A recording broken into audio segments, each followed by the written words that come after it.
I've been thinking a lot lately about different kinds of intelligence. What is intelligence? Loosely speaking, you could define intelligence as any kind of intentional and adaptive behavior that allows an entity or organism to achieve some kind of goal.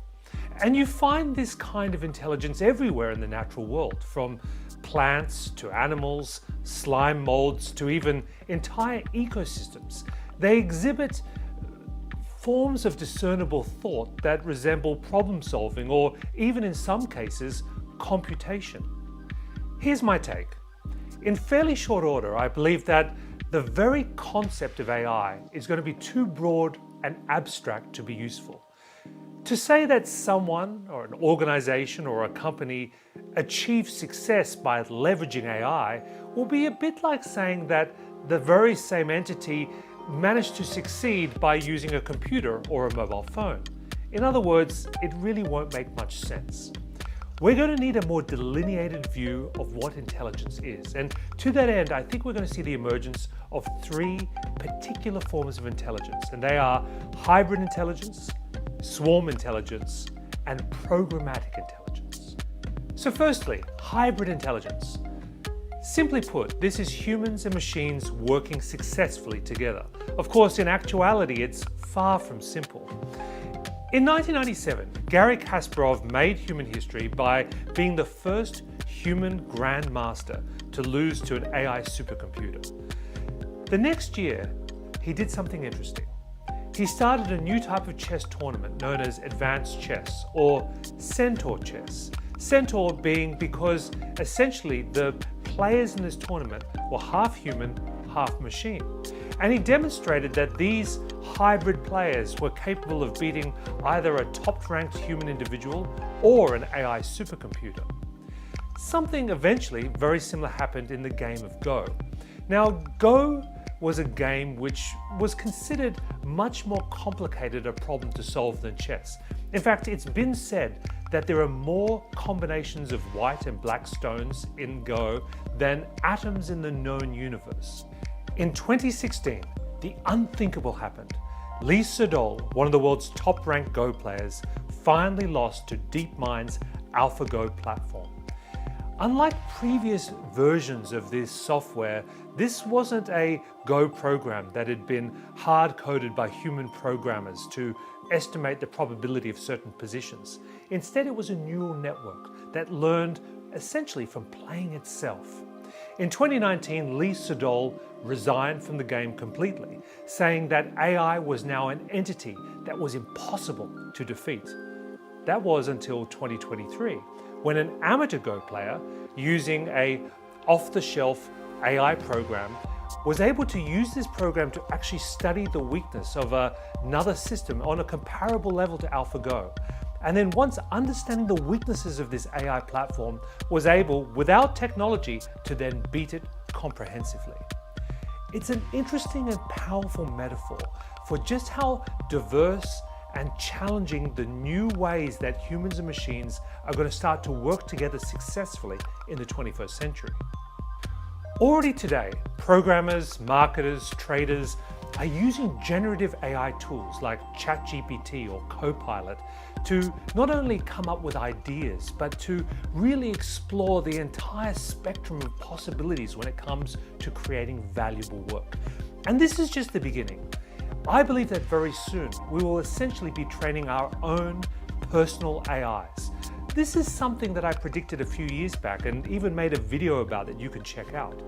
But in short, what I think is going to happen is that rather than just these publicly hosted cloud-based AIs that we're seeing today, we're going to increasingly see these AIs being local, maybe even running on your own mobile phone or computer, that essentially become your personal tool to augment your intelligence. Bottom line, it'll be impossible to think of human intelligence in the future without also considering the depth and degree of our successful symbiosis with our machine-based enhancements. If hybrid intelligence is humans and machines working together, then swarm intelligence is what happens when those hybrids come together and unlock emergent benefits by collaborating together in concert. The idea of emergence is a phenomenon that's explored by the science of complexity. I'll give you an example. An individual ant might not be that smart, but if you have lots of ants together, by following a set of simple rules and signals like pheromone trails, those ants are able to build complex societies that are not only adaptive and resilient, but are able to meet the challenges of crises or natural disasters that may occur. Another interesting example is what is known as a murmuration of starlings. Once again, small birds which, when acting together, are able to evade even very dangerous predators. In a similar way, I believe that the recent advances in new technologies like collaborative platforms, generative AI tools, and even the blockchain and smart contracts are going to allow, very shortly, new forms of radical organization, whether they are traditional companies that have been digitally transformed, global remote virtual organizations, or even DAOs, decentralized autonomous organizations, all of which are going to allow new, more diverse and creative forms of humans working together, often with machines as well. The key to understanding swarm intelligence is that the benefits unlocked by the whole are more than the sum of the parts. It's why I think now is going to be a very interesting time to explore what the future of organizations can be. Swarm intelligence is going to be fascinating because it will allow us to lock new, decentralized, diverse, and ultimately more interesting ways of creating value. The final type of intelligence is programmatic intelligence. Programmatic is a word that's often used in smart ad networks, software platforms that allow buyers and sellers to reach audiences in near real time, matching marketers with consumers. In this context, I think programmatic intelligence also refers to systems that can take in data, feed it back recursively into their own programs, and then use that to achieve their own goals. Humans are involved still often in these systems, but the critical thing to understand is that it's machine intelligence directing the process. You can think of this perhaps in a near future scenario where a system or an AI is tasked with becoming the world's most famous social media influencer. It's optimized to generate likes, reshares, and gain followers. It's even potentially given its own marketing budget to spend. And by leveraging this towards its own goals, it's able to take action in the real world in order to affect its own intent. Think of it as AI in the wild. Now, that might sound like science fiction, but even today, in recent research projects, researchers discovered that a similar AI system was able to actually leverage human beings to overcome a traditional capture system. So it's not inconceivable to imagine that some kind of social media AI would not only effectively buy and sell ad inventory, it might even be able to cut deals with other social media influencers to which they would have no idea that they're actually dealing with a machine.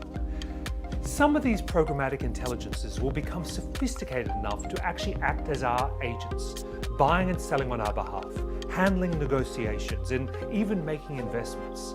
Some of them may be left out in the wild to evolve and roam freely without human supervision, and in doing so, become stranger and potentially less aligned with human interests. Like I said at the outset, intelligence as we know it is changing. There are three new kinds of intelligence that will soon start shaping our world: hybrid, swarm, and programmatic intelligence. But I'm sure that there will also be many others. One thing though is certain: we are just at the beginning of an intelligence revolution. Whatever we think might be smart today may tomorrow be simple. And what we now consider strange may well one day be considered true genius.